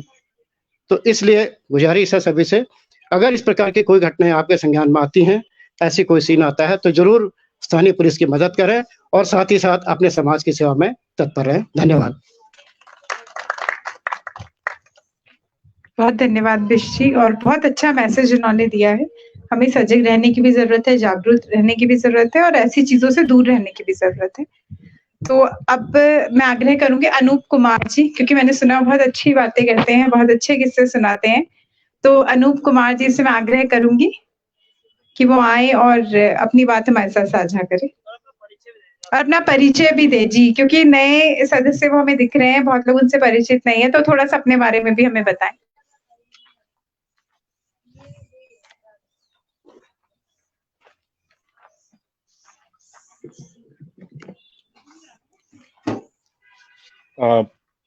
मेरा परिचय, मैं अमेरिका में रहता हूँ और प्रोफेसर हूँ वहाँ पर कम्युनिकेशन का, और देहरादून मेरा घर है, तो मैं देहरादून छुट्टियों में हमेशा आता हूँ। और धाद से मेरा परिचय बहुत पुराना है, 96 से है, 1996 से। और धाद के शुरू के संस्थापक लोगों से मेरा परिचय है, उन लोगों से। और मैं धाद को एक रिक्वेस्ट भी करूंगा कि धाद ने 96 में एक स्मारिका निकाली थी जिसमें बहुत सारे लेख थे उत्तराखंड के ऊपर।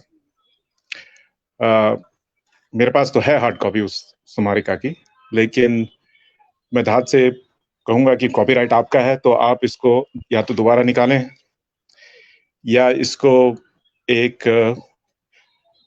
कॉमन्स लाइसेंस के तहत ई पब के रूप में डालें अपने वेबसाइट के ऊपर, क्योंकि उसमें बहुत अच्छे लेख हैं और ऐसी बातें हैं, ऐसे सपने हैं जो सब टूट गए हैं। तो आज की पीढ़ी अगर उन सपनों को पढ़ेगी तो शायद कुछ करेगी। तो मेरा मैंने कहा जैसे कि मैं कम्युनिकेशन पढ़ाता हूँ वैसे तो, और मेरा शोध, मेरा पीएचडी जो है उत्तराखंड आंदोलन के ऊपर था। मेरी किताब making of a small state जो है वो उसी आंदोलन के ऊपर आधारित है।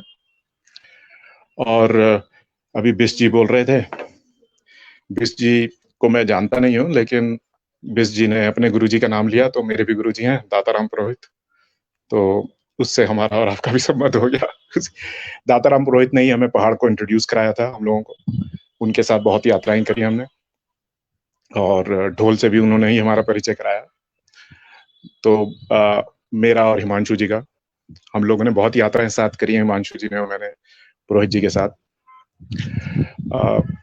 तो मैं और तो कुछ क्या, मतलब किस्सा तो मैं नहीं सुनाता हूँ, मतलब मैं प्रोफेसर हूँ, लेक्चर जरूर देता हूँ बहुत क्लास में, और वो तो एक कैप्टिव ऑडियंस होता है, उसको सुनना ही पड़ता है, तो सुनता है मेरे जो भी कुछ मैं कहता हूँ। अब मैं क्या, मैं इस विषय में बोलूं। एक तो जो मैं जिक्र कर रहा था कि धाद की एक स्मारिका जिसमें बहुत सारे लेख थे, वो उस स्मारिका ने मुझे इंस्पायर किया था कि मैंने अपनी पीएचडी उत्तराखंड आंदोलन पे करी। वो उसी के पढ़ने के बाद मुझे, और उसके बाद मैं पत्रकार था, हिमांशु जी के साथ हम लोग काम करते थे, तो ये महसूस हुआ कि जैसे आप मेहनत करें किसी चीज को बनाने के लिए और उसके बाद कोई और उसको लेके चला जाए, तो उत्तराखंड के साथ ऐसा ही हुआ।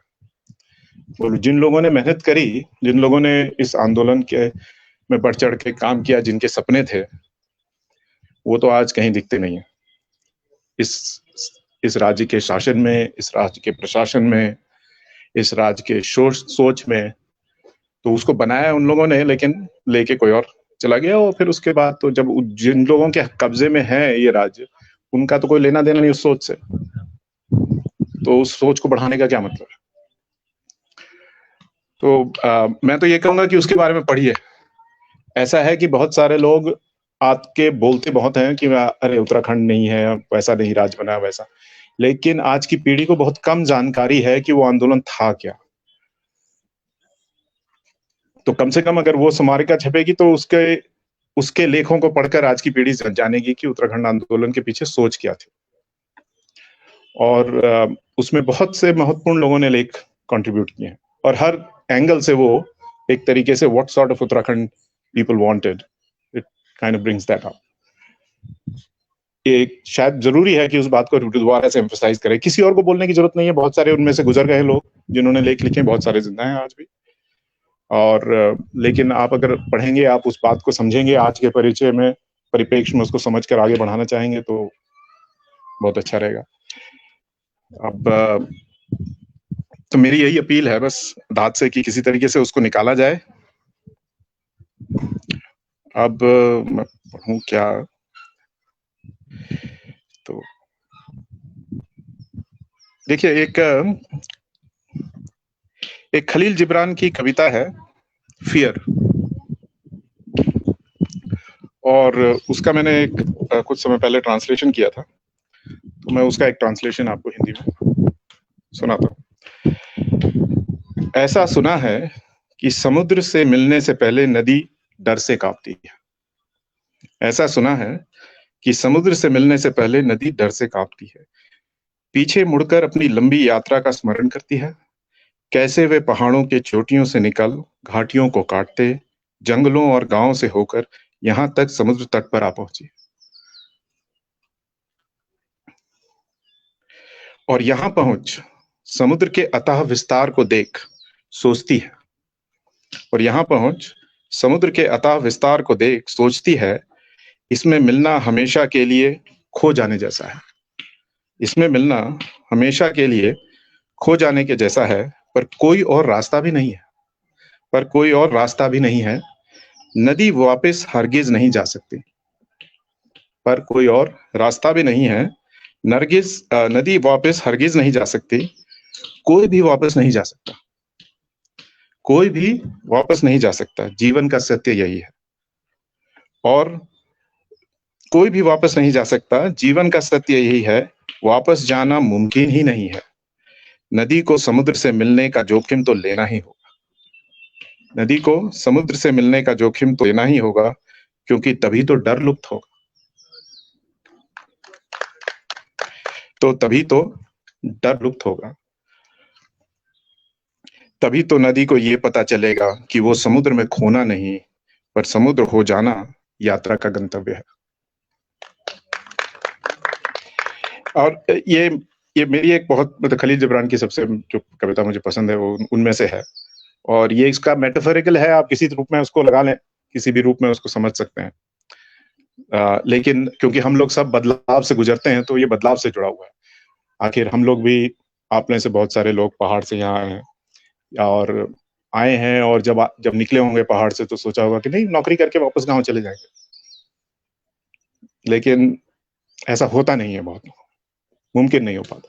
मैं भी अमेरिका रहता हूं, मैं भी हमेशा बोलता हूं कि भाई मैं भी वापस आ जाऊंगा। देखेंगे, अभी तो रिटायरमेंट में कुछ वक्त है, लेकिन जाना तो एक ये इसको कैसे समझा जाए, इसका एक पॉजिटिव पर्सपेक्टिव है, एक नेगेटिव पर्सपेक्टिव है कि नहीं गए गाँव वापस, वो तो सब एक लालसा रह जाती है, लेकिन उसका एक पॉजिटिव पर्सपेक्टिव भी है कि आप कहीं दूसरी जगह पे कैसे कंट्रीब्यूट करते हैं।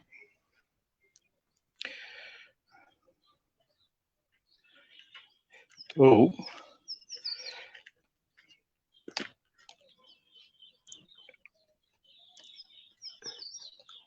मैं एक और कविता पढ़कर इजाजत लूंगा आपका। ये कविता रामायण पर आधारित है, और ये मैंने रामायण का वो उस अंश, वाल्मीकि रामायण पर आधारित है। वाल्मीकि रामायण के उस अंश से पर आधारित है जहां पर राम के जन्म का जिक्र है। बहुत सुंदर जिक्र है वाल्मीकि रामायण में राम के जन्म का। तो ये है, ये मैंने उसको हिंदी में उसको एक कविता के रूप में, वो श्लोक है तो उसको एक कविता के रूप में। जब चैत्र की नौमी लौट फिर आई, अयोध्या के राजमहल चांदनी में थी नहाई। जब चैत्र की नौमी लौट फिर आई, अयोध्या के राजमहल चांदनी में थी नहाई। चढ़ते आकाश के शीर्ष पर मुस्कुराए चमकते खड़े थे पांचों ग्रह। चढ़ते आकाश के शीर्ष पर मुस्कुराए चमकते खड़े थे पांचों ग्रह। था चंद्रमा कर्क राशि के घर में, तब बृहस्पति के ज्योति में नहाए माता कौशल्या ने जना था एक दिव्य शिशु। तब बृहस्पति के ज्योति में नहाए माता कौशल्या ने जना था एक दिव्य शिशु। जब चैत्र की नौमी लौट फिर आई, अयोध्या के राजमहल में चांदनी थी, अयोध्या के राजमहल चांदनी से थी नहाई। जिस पर थी अदिति की छाया, बैकुंठी लावण्य से था सुशोभित वो, राम जो संसार का पालनहार, रानी कौशल्या के घर राजकुंवर हो, हुआ प्रजा का के वात्सल्य से शोभित। जिस पर थी अदिति की छाया, बैकुंठी लावण्य से था सुशोभित वो। राम जो संसार का है पालनहार, रानी कौशल्या का राजकुंवर वो, हुआ प्रजा के वात्सल्य से शोभित। दिव्य पुत्र की माँ ने जब पाला अजरों में इस कुंवर को, हर माता दिव्य पुत्र की माँ ने जब पाला अजरों में इस कुंवर को, हर माता का यश बना जो प्रतिबिंबित था वैभवशाली पुत्र में। दिव्य पुत्र की माँ ने जब पाला अजरों में इस कुंवर को, हर माता का यश बना जो प्रतिबिंबित था वैभवशाली पुत्र में। जब चैत्र की नौमी लौट फिर आई, अयोध्या राजमहल में चांदनी थी सारी। लिए चक्र हाथ में कमल नयन था दशरथ का ये ज्येष्ठ पुत्र, लिए चक्र हाथ में कमल नयन था दशरथ का ये ज्येष्ठ पुत्र। अर्ध ही ओजस विष्णु का प्रकट हुआ था उसमें, पर आया था निर्बलों का संरक्षक। अर्ध ही ओजस विष्णु का प्रकट हुआ था उसमें, पर आया था निर्बलों का संरक्षक। बन के दुष्ट रावण का काल, जब चैत्र की नौमी लौट फिर आई, अयोध्या राजमहल चांदनी में थी नहाई। तो बहुत बहुत धन्यवाद। उस स्मारिका को जरूर निकलवाइएगा। बहुत धन्यवाद सर, बहुत सुंदर कविता। और उत्तराखंड आंदोलन का आपने जिक्र किया है, धात की, मुझे लगता है जिन्हें नहीं भी पता है उन्हें पता चल गया कि कितनी पुरानी है धात, कितने पहले से धात लगाई जा रही है। तो क्योंकि मुझे भी इस बारे में बहुत ज्यादा जानकारी नहीं है, तो क्योंकि हमारे साथ यहाँ पर धात के हमारे सचिव तन्मय ममगाई जी हैं, उनसे आग्रह करूंगी कि वो ज्यादा बता पाएंगे इस विषय पर और आगे हम लोग क्या कर सकते हैं स्मारिका को लेकर।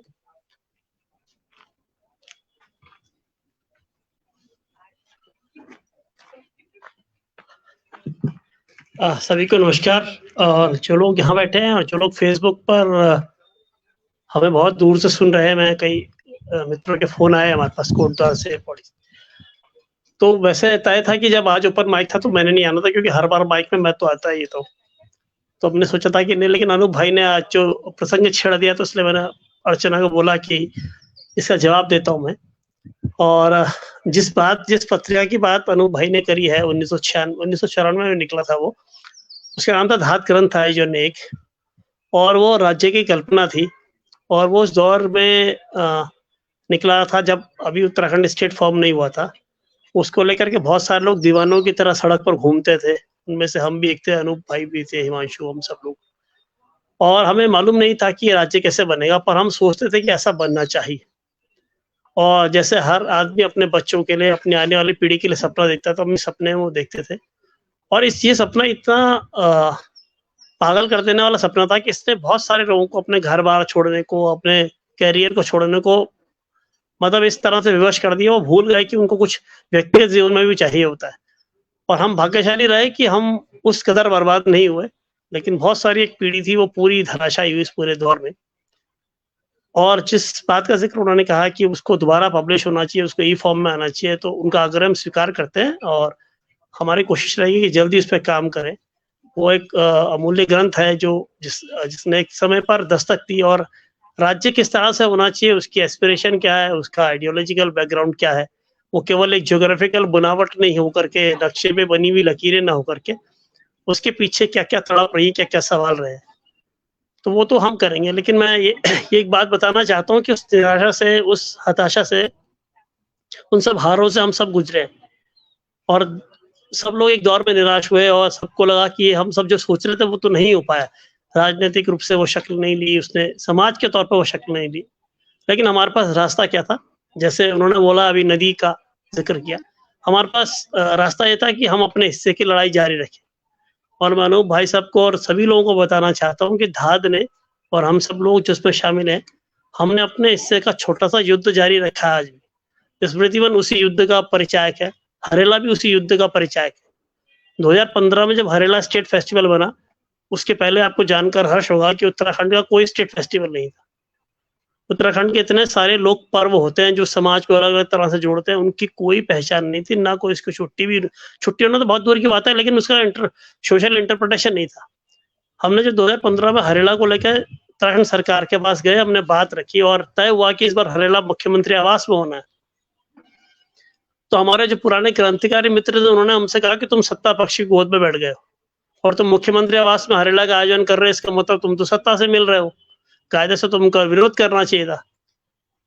लेकिन हमने कहा कि जिस जगह से हरेला की आवाज आनी चाहिए वो सत्ता का शीर्ष है उत्तराखंड की, हम इसको वहां इसलिए कर रहे हैं ताकि वहां से नीचे बैठे हुए सभी लोग इस बात को सुने कि हरेला उत्तराखंड का एक ऐसा लोक पर्व है जिसमें एक बहुत बड़ा लोक पर्व होने की, जिसमें एक बहुत बड़ा मैसेज। और उसके बाद मुझे सैकड़ों बार डीएम के आईएफएस लोगों के फोन आते थे कि सर ये हरेला क्या होता है, जरा बताओ क्या करते हैं इसमें। तो आप जानिए कितना बड़ा आश्चर्य था, जो राज्य बना, जिस राज्य को मैंने 15 साल हो गए, वहां के ब्यूरोक्रेट्स जिनको हम आईएएस कहते हैं, जिनको कहते हैं सबसे बड़ी परीक्षा पास करके आते, वो जानते नहीं थे हरेला क्या वाला है और घी संग्राम किसे कहते हैं, जबकि यहाँ की सांस्कृतिक जीवन का वो हिस्सा रहे।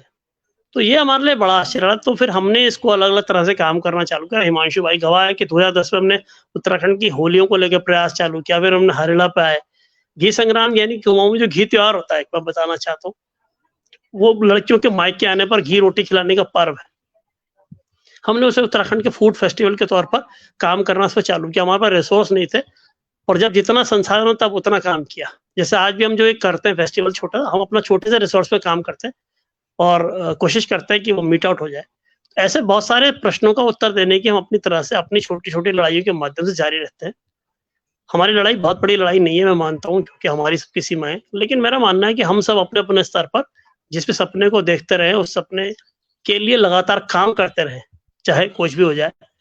तो वो एक सच्ची यात्रा है। तो धार्मिक उस यात्रा को कायम रखा है और मेरा विश्वास है कि यात्रा अर्चना, रवि, हितेश, जो तमाम तरह के नए बच्चे आ रहे हैं, यात्रा आने वाले कई वर्षों तक अच्छी दुनिया के अच्छे उत्तराखंड के निर्माण की जारी रहेगी। तो आप सब लोग आए आज कल में, इसके लिए आपको धन्यवाद भी कर देता हूँ मैं धात की तरफ से। और मुझे लगता है अर्चना अच्छा कुछ बोल रहे। Thank you sir. और जब मैं 2012 में धात से जुड़ी थी तो वाकई में तब तक मुझे भी नहीं पता था कि हरेला होता क्या है, और यहाँ आकर के पता चला कि धात पिछले कई वर्षों से हरेला मना रहा था। तो यहाँ करके हमने भी हरेला मनाना शुरू किया, फूलदेई मनाना शुरू किया। मैंने चौफला खेलना सीखा धात में आकर के, जिसका मुझे नाम भी नहीं पता था कि चौफला होता क्या है। एक लोक नृत्य होता है गढ़वाल का, वो मैंने यहाँ करके सीखा। तो निरंतर कोशिशें जारी हैं, चलती रहेंगी। एक पीढ़ी आती है, एक जाती है, लोग आ रहे हैं, जा रहे हैं, वो सब कुछ चल रहा है, चलता रहेगा। और लेकिन जो मुझे लगता है सबसे बड़ी कोशिश है वो ये है कि जो भी लोग आ रहे हैं वो कुछ ना कुछ सीख कर जाएं, कुछ ना कुछ लेकर जाएं, और वो सबसे ज्यादा जरूरी है। अब आज की जो हमारा कार्यक्रम है, इसके आखिरी जो हमारी सदस्य माइक पर आने वाली है वो है रवि शर्मा जी। उनसे मैं आग्रह करूंगी कि वो आए और जो भी हमसे बात साझा करना चाहते हो करें। लेकिन उससे पहले सभी से मेरा आग्रह है, अगर किसी ने भी अभी तक फूड कूपन नहीं लिया है तो प्लीज वो जब भी मैम की बात करने के बाद खाने लेने के लिए जाने से पहले वो फूड कूपन जरूर ले ले, जो कि विनोद जहाँ पे फंची का काउंटर लगा है वहां पर आपको मिल जाएगा। तो आज की जो भी हमारा कार्यक्रम है इसकी आखिरी प्रस्तुति के लिए मैम।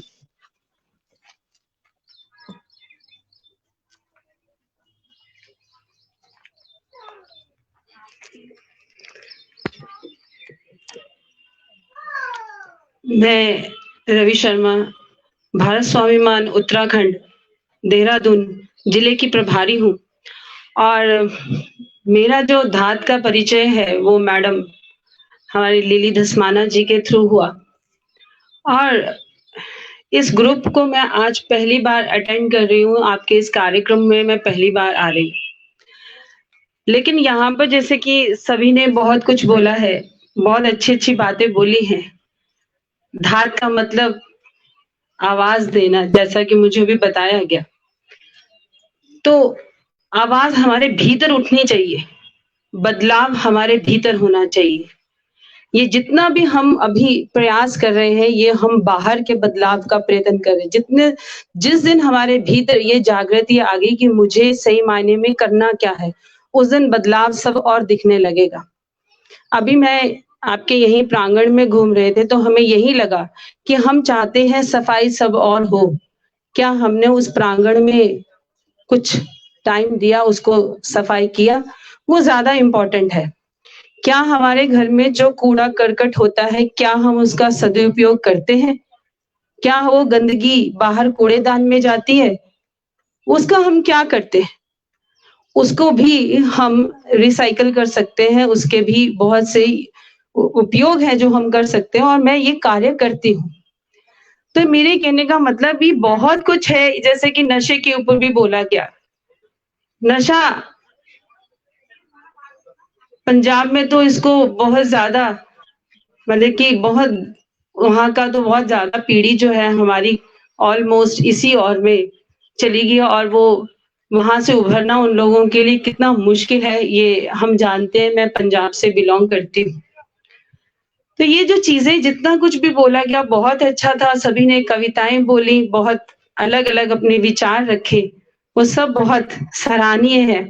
और मैं कुछ ज्यादा नहीं बोलना चाहती। देखो, हर पल हर जगह आप कहीं जाते हो, कुछ ना कुछ जीवन में हम कुछ ना कुछ सीखते जरूर है। तो हमने अपनी लाइफ को बदलाव कहाँ से लाना है? अपने भीतर का बदलाव लाना। जिस दिन हमने सोच लिया कि मेरे घर के बाहर और अंदर कुछ गड़बड़ नहीं होनी चाहिए, उस दिन आपका प्रांगण क्या, पूरा देहरादून, पूरा उत्तराखंड शुद्ध और पवित्र हो जाएगा। तो इसलिए तो मैं ज्यादा नहीं बोलूंगी। एक बुल्ले शाह की कविता है, मक्के गया गल मुकदी नाही, कि हम कितना भी पढ़ लें, कितना भी मंदिरों में चले जाएं, कितना भी हम अपनी काबिलियत को बढ़ा लें, जब तक हमने अपने भीतर को नहीं पढ़ा तब तक हमारे भीतर बदलाव नहीं आएगा।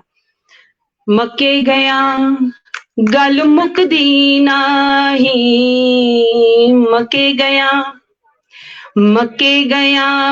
गल मुकदी नाही, जे अपने आप नू पढ़िया ही ना, मके गया गल मुकदी नाही, मके गया गल मुकदी नाही, जे अपने आप नू पढ़िया ही ना।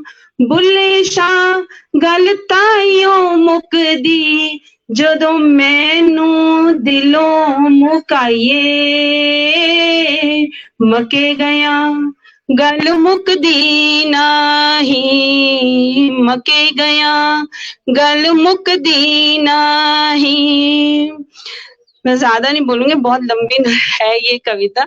तो मेन पर्पस ये है कि देखिए, आपका चाहे धात है, कोई भी संस्था है, कोई भी संगठन है, उसका पर्पस यही है कि हम सब अपना एनवायरनमेंट, अपना जो वातावरण है वो शुद्ध रखें। वो वातावरण तभी शुद्ध होगा यदि हम सब, हर एक व्यक्ति, जैसे बोला गया कि नदी डर के मारे, या हम ये लोग जो समाज में हो रहा है वो परिस्थिति के डर के मारे कुछ बोलते नहीं है, हमें आवाज उठानी पड़ेगी।